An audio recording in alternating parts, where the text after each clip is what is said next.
Hello friends, ઉમંગ સ્વાગત છે અમારી એક્સપેરિમેન્ટી સિરીઝના એપિસોડ 19માં. લાસ્ટ એપિસોડ આપણે એક્સપેરિમેન્ટીની પ્રોસેસ સ્ટેપ બાય સ્ટેપ સમજ્યા હતા, જે તમારા માટે જાણવું બહુ જરૂરી છે. જો તમારાથી મિસ થઈ ગયું હોય તો નો વરીઝ, અહીંયા ઉપર આઈ બટનમાં લિંક મેં મેન્શન કરેલી છે, તમે જરૂરથી જાણી લેજો. અને હું તો કહું છું કે અમારી એક્સપેરિમેન્ટી સિરીઝના હર એક એપિસોડ ઇમ્પોર્ટન્ટ છે, તો એ બધા ઇમ્પોર્ટન્ટ ટોપિક પર જે એક્સપેરિમેન્ટી સિરીઝ બેઝ છે. મેં તમને એપિસોડ 8માં CRS પોઈન્ટ્સ કેલ્ક્યુલેશન્સ અને એના ફેક્ટર સમજાયા હતા અને કીધું પણ હતું કે તમને એક્સપ્રેસ એન્ટીના પોઈન્ટ્સ ક્યાંથી અને કેવી રીતે મળે છે એ સમજાવીશ. તો આજે એ જ ડિસ્કસ કરીશું, પણ એ પહેલા અમારી ચેનલને લાઈક, શેર અને સબસ્ક્રાઇબ કરવાનું ના ભૂલતા. હું શરૂઆતથી જ કહેતો આવ્યો છું કે એક્સપ્રેસ એન્ટી હોય કે કોઈ પણ કેનેડિયન ઇમિગ્રેશન પ્રોગ્રામ લઈ લો, તમારા અપ્રુવલ ડિપેન્ડ કરે છે ઓનલી પોઈન્ટ્સ પર. એપિસોડ 8માં મેં કીધું, એક્સપ્લેન કરીને તમને સમજાવ્યું કે કઈ કઈ વસ્તુ પર પોઈન્ટ્સ મળે છે.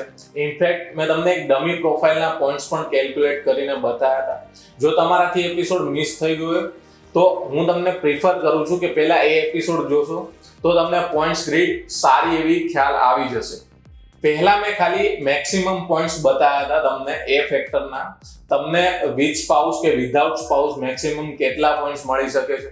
આજે હું બતાવીશ કે દરેક વસ્તુના ઇન્ડિવિડ્યુઅલી કેટલા પોઈન્ટ્સ મળી શકે છે, જેને કહેવાય છે પોઈન્ટ્સ બ્રેક. એ છે ફોર હ્યુમન કેપિટલ ફેક્ટર્સ, જે તમને વિથ સ્પાઉસમાં મેક્સિમમ 460 પોઈન્ટ્સ મળે છે અને વિધાઉટ સ્પાઉસમાં 500 પોઈન્ટ્સ, બરાબર. અને અહીંયા એજ ફેક્ટર મેન્શન છે, બરાબર. જ્યાં તમે જોઈ શકો છો કે એજ મેન્શન છે, અહીંયા 18 થી 44 ની કોલમ છે, કારણ કે એજ 18 થી ઓછા હશે તો પણ અહીંયા 0 પોઈન્ટ્સ મળે છે, બરાબર. અને 44 થી વધારે એટલે કે 45 યર્સ હશે તો 0 પોઈન્ટ્સ મળે છે. અહીંયા બેઝિકલી એજ બતાવી છે. સપોઝ કે 19 વર્ષના છો, બરાબર, અને તમે એક્સપેરિમેન્ટી એપ્લિકેશન્સ કરી રહ્યા છો તો તમારા સ્પાઉસની સાથે તો તમને તમારી એજના 95 એટલે કે વિથ સ્પાઉસ તમને 95 મળશે, જ્યારે તમે વિધાઉટ સ્પાઉસમાં 105 પોઈન્ટ્સ મળશે. પછીની કોલમમાં એજ છે 20 થી 29, રાઈટ. તો 20 થી 29 ની વચ્ચે તો તમને હાઈએસ્ટ પોઈન્ટ્સ મળે છે એના 100, બરાબર, વિથ સ્પાઉસ. જ્યારે વિધાઉટ સ્પાઉસ તમને મળે છે 110 પોઈન્ટ્સ, બરાબર. પછી તમે જોઈ શકો છો જેમ જેમ તમે એજ વધતી જશે એમ તમારા પોઈન્ટ ઓછા થતા જશે. જો અહીંયા 95, 90, 85, રાઈટ. મિનિમમમાં મિનિમમ 44 વર્ષની એજમાં પોઈન્ટ્સ મળે છે, વિથ સ્પાઉસમાં 5, બરાબર, અને વિધાઉટમાં 6 મળે છે. એટલે કે 44 વર્ષની એજના પછી એજના પોઈન્ટ્સ નથી મળતા. પછી આવે છે લેવલ ઓફ એજ્યુકેશન, જેમાં જો તમે 12th એટલે કે 12th થી ઓછી સ્ટડી કરી છે તો તમને એમના મળશે વિથ સ્પાઉસમાં 0 અને વિધાઉટમાં પણ 0 મળે છે, બરાબર. હવે જેમ તમને ECAમાં તમારા એજ્યુકેશન્સ, બરાબર, તમારા એજ્યુકેશન્સની વેલ્યુ મળશે એના હિસાબથી તમારા પોઈન્ટ્સ બનતા જશે. જેમ અહીંયા કીધું છે કે તમારે તમારી ડિગ્રીના, બરાબર, ડિગ્રીના તમારા પોઈન્ટ્સ બનતા જશે તો વિથ સ્પાઉસમાં 84 અને વિધાઉટમાં 90 મળશે, બરાબર. કોઈ ડિપ્લોમા કે 1 વર્ષનું કે એવો કોઈ સર્ટિફિકેટ હોય તો, બરાબર. હવે હાઈએસ્ટ સ્કોર છે, જેમ કે સમજો કે આ ડોક્ટર લેવલની ડિગ્રી છે, PhD, બરાબર, તો એમાં વિથ સ્પાઉસમાં 140 પોઈન્ટ્સ, જ્યારે વિધાઉટમાં 150 પોઈન્ટ્સ મળશે, બરાબર. આ સમજાય. હવે આવે છે ઓફિશિયલ લેંગ્વેજ, બરાબર. ફર્સ્ટ ઓફિશિયલ લેંગ્વેજ ઇંગ્લિશ, જેમાં ઇંગ્લિશમાં ઇન્ડિવિજ્યુઅલી પોઈન્ટ્સ જોઈએ તો CLB4, બરાબર. CLB4 થી ઓછા જો તમારી પાસે હશે ઇંગ્લિશ લેંગ્વેજના સ્કોર્સ તો તમને મળે છે વિથ સ્પાઉસમાં 0 પોઈન્ટ્સ, જ્યારે વિધાઉટમાં પણ 0, બરાબર. હવે CLB4 કે 5 આવે તો વિથ સ્પાઉસમાં મળશે 6 અને વિધાઉટમાં પણ 6. એટલે કે હું સમજાવું, 6 નહીં એટલે 24 મળશે ટોટલ. અહીંયા 6 મેન્શન છે, હું તમને એનું લોજિક સમજાવું કે CLB4 અને 5માં 4 મોડ્યુલ હોય છે, ઈચ 4 મોડ્યુલ. તો ઈચ 4 મોડ્યુલને તમે 6 સાથે મલ્ટીપ્લાય કરશો એટલે આવી જશે 24, બરાબર. એટલે બંનેમાં 24 પોઈન્ટ્સ મળે છે, એટલે મેં કીધું 24, બરાબર. આવી જ રીતે પોઈન્ટ્સ મળશે તમને તમારા CLB ના બેઝિસ પર. હવે આમાં હાઈએસ્ટ છે CLB10, અને એનાથી વધારે, જેમાં તમને વિથ સ્પાઉસમાં મળે છે 128 પોઈન્ટ્સ અને વિધાઉટ્સમાં 136. તો કેવી રીતે? તો આ 32 અને 34 ને મલ્ટીપ્લાય કરશો 4 સાથે એટલે થઈ જશે 128 અને વિધાઉટમાં 136, રાઈટ? હવે સેકન્ડ લેંગ્વેજ લઈએ નીચે. તમે જોઈ શકો છો ફ્રેન્ચ લેંગ્વેજ છે, બરાબર, જ્યાં CLB4 એનાથી ઓછા મળશે તો તમને વિથ સ્પાઉસમાં પણ 0 અને વિધાઉટમાં પણ 0. અહીંયા પણ સેમ. જ્યારે CLB9 અને એનાથી વધારે આવશે તો તમને વિથ સ્પાઉસમાં મળશે 22 પોઈન્ટ્સ, બરાબર, જે આ રહ્યું. તમે જોઈ શકો છો 4 સાથે ફરીથી મલ્ટીપ્લાય કરશો એટલે મળી જશે અને વિધાઉટ્સમાં પણ 24 પોઈન્ટ્સ મળે છે, બરાબર. હવે નીચે જોઈએ કોર હ્યુમન કેપિટલ ફેક્ટર્સનો લાસ્ટ, બરાબર, ફેક્ટર છે કેનેડિયન વર્ક એક્સપિરિયન્સ, બરાબર. તો જો તમારી પાસે 1 વર્ષથી ઓછો, એટલે કે અહીંયા 1 વર્ષથી ઓછો કેનેડાનો વર્ક એક્સપિરિયન્સ છે તો તમને એના કોઈ જ પોઈન્ટ મળતા નથી અને વિધાઉટ્સમાં પણ કોઈ પોઈન્ટ નથી મળતા.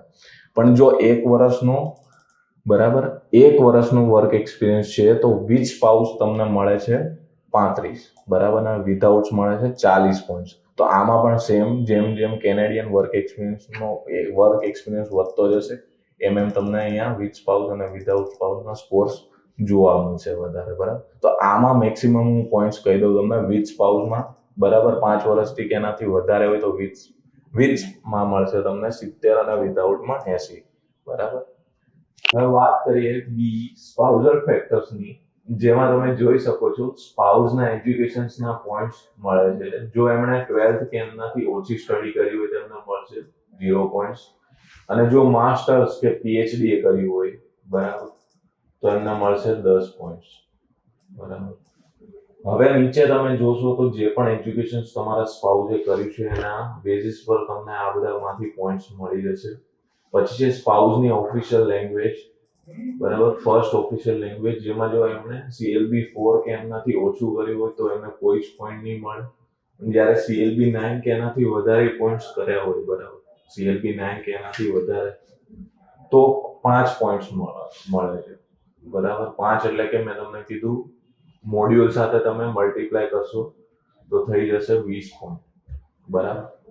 એટલે મેક્સિમમ એમાં તમને પોઈન્ટ્સ મળશે 20, બરાબર. હવે જે પણ એમને સ્કોર્સ કરેલો હોય એમના CLB5 કે 7 જે પણ એ હિસાબથી તમને સ્કોર મળી જશે.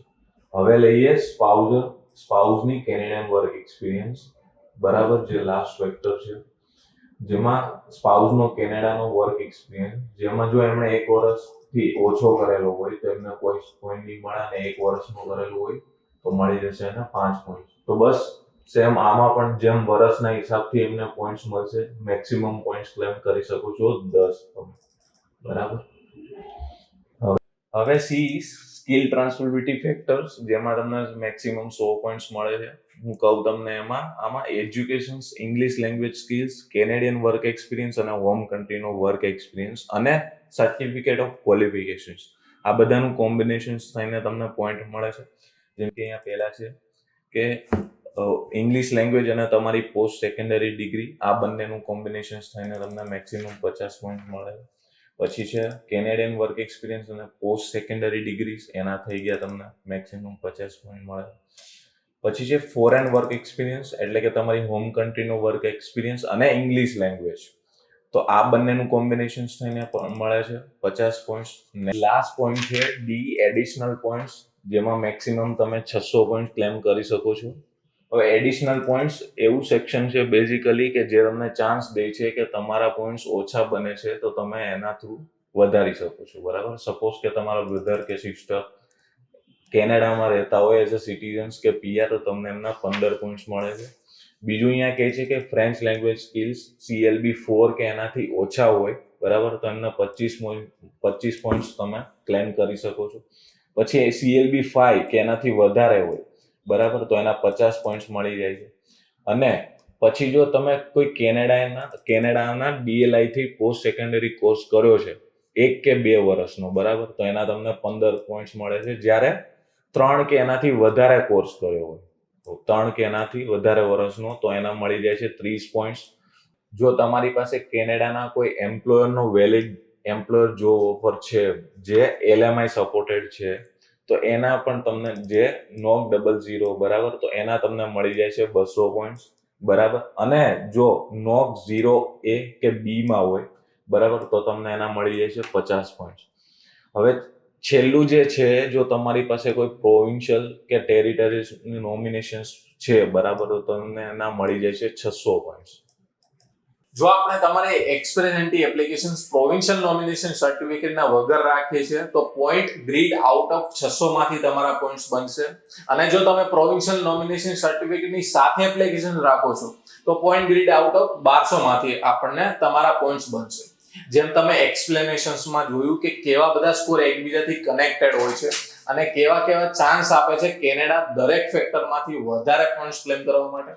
તો આઈ હોપ કે તમને પોઈન્ટ ગ્રીડ સમજાઈ ગયો હશે. જો તમને કોઈ ડાઉટ હોય તો મને કમેન્ટ્સ કરો, હું ક્લિયર કરી દઈશ. હવે જો તમારે તમારી ફેમિલીમાંથી કે ફ્રેન્ડ સર્કલમાંથી કોઈને એમની એલિજિબિલિટી ચેક કરવી હોય કે એ ચેક કરવું હોય કે એ એક્સપેરિમેન્ટથી પીઆર લઈ શકે છે કે નહીં, તો જો તમારા પોઈન્ટ્સ બનતા હોય તો કરો અમને કોન્ટેક્ટ અને શેર કરો અમારા વિડીયો એમની સાથે, જેથી ઘરે બેઠા એમને મળે એક્સપર્ટ ગાઈડન્સ. તો ફ્રેન્ડ્સ, આની સાથે એપિસોડ 19 થાય છે અહીંયા પૂરો. આઈ વિશ કે તમને વિડીયો ગમ્યો અને ઇન્ફોર્મેટિવ લાગ્યો. જો તમને કોઈ ડાઉટ હોય એક્સપેરિમેન્ટમાં તો તમે મને કમેન્ટ્સમાં કહો, હું તમારા ડાઉટ ક્લિયર કરી દઈશ.